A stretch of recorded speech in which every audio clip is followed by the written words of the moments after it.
네, FOMC를 소화한 미국 뉴욕 증시 종목 단으로는 어떤 움직임을 보였을지 체크해 보시죠. 일단 M7 기업부터 한눈에 정리해 보겠습니다.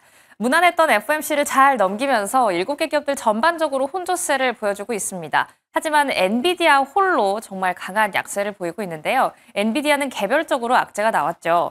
일단 기술주의 하락세가 주도했던 장세 속에서 미국 뉴욕 증시는 오늘 금리 인하에 대한 수혜주 찾기에 조금 더 눈을 키우고 있습니다.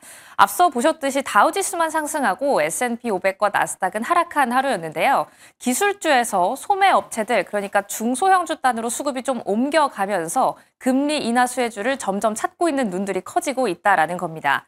이런 영향을 받으면서 러셀 2000 지수도 상승했는데요. 이 기반에는 엔비디아의 악재가 한몫했습니다. 하단에도 나가고 있죠. 중국의 칩 판매에 조금 차질이 생겼다라는 보도가 나오면서 매물이 출회된 하루였는데 이 내용은 잠시 뒤 브리핑 통해서 만나보도록 하고요.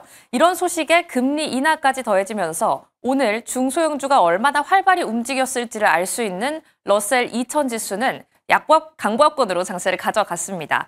0.18% 상승했는데요. 상승폭은 그렇게 크진 않지만 지금 현재까지의 지수 추이를 비교해보면 역대 최고치까지 근접해 있다는 사실까지 체크해보시면 좋을 것 같습니다.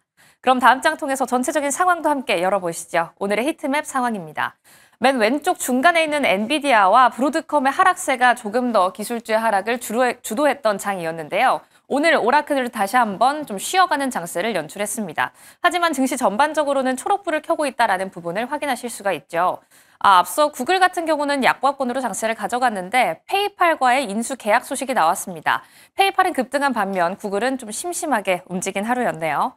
앞서 확인하셨듯이 파월 의장의 금리 인하 발언, 하지만 중요했던 건 금리 인하 사이클로 본격적으로 들어가겠다라는 시그널을 받을 수 있는 건 연속성을 확인했어야 한다라는 겁니다. 하지만 앞서 들으셨듯이 이번 금리 인하는 위험 관리 차원이었다라는 발언에 시장은 이미 이 기대는 다 반영했는데 라고 이야기를 하면서 조금 빠지는 모습을 보여줬습니다. 웰스파고 측에서도 FOMC가 시장에 예상했던 바를 제공했다라고 이야기하면서 다소 실망스럽다라는 이야기를 전하고 있는데요. 하지만 JP모건은 이 이후를 보고 있습니다. 당장 금리 인하가 단행된 이후 6개월 동안은 경기 민감주에 조금 더 주목할 필요가 있다라고 말하고 있습니다.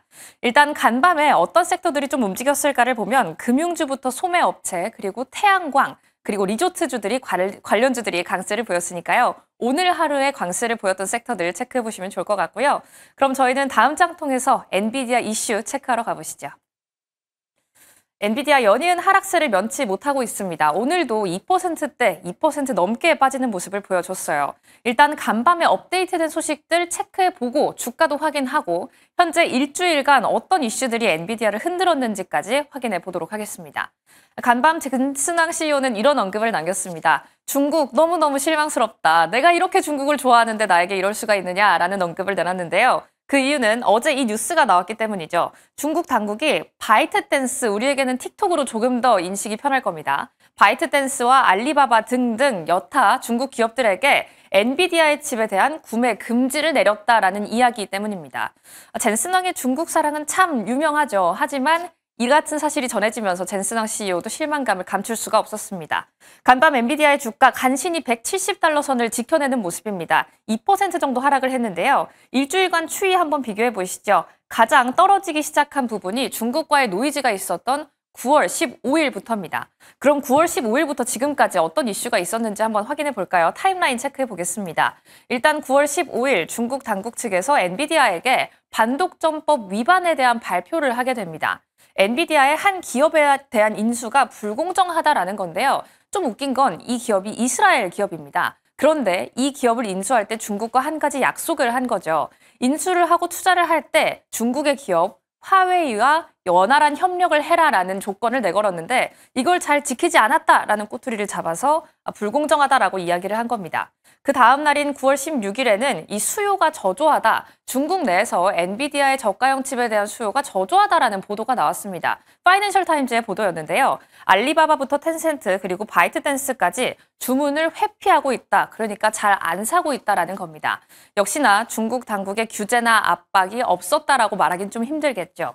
그리고 그 다음 날인 17일에는 중국이 앞서 보신 것처럼 AI 칩에 대한 구매 금지를 지시합니다. 엔비디아의 저가형 칩을 사지 말라라고 이야기한 건데요. 이 배경에는 화웨이의 자체적인 AI 칩이 좀 잘 돌아가네, 잘 구동이 되네라는 걸 확인하고 난 다음에 이제 너희 필요 없어 라고 이야기를 하게 된 겁니다. 그리고 오늘로 넘어와서 젠스성 CEO는 중국이 정말 실망스럽다라고 이야기를 하게 된 거죠. 이렇게 미중 간의 협력에 대한 가능성은 점점 높아지고 있는 반면 엔비디아의 주가는 하락세를 면치 못하고 있습니다. 이런 가운데 간밤에는 FOMC를 무난히 소화해낸 시장이었는데요. 이런 가운데 투자 전략 중심은 어떻게 잡아봐야 할지 지금 바로 함께 고민해 보시죠.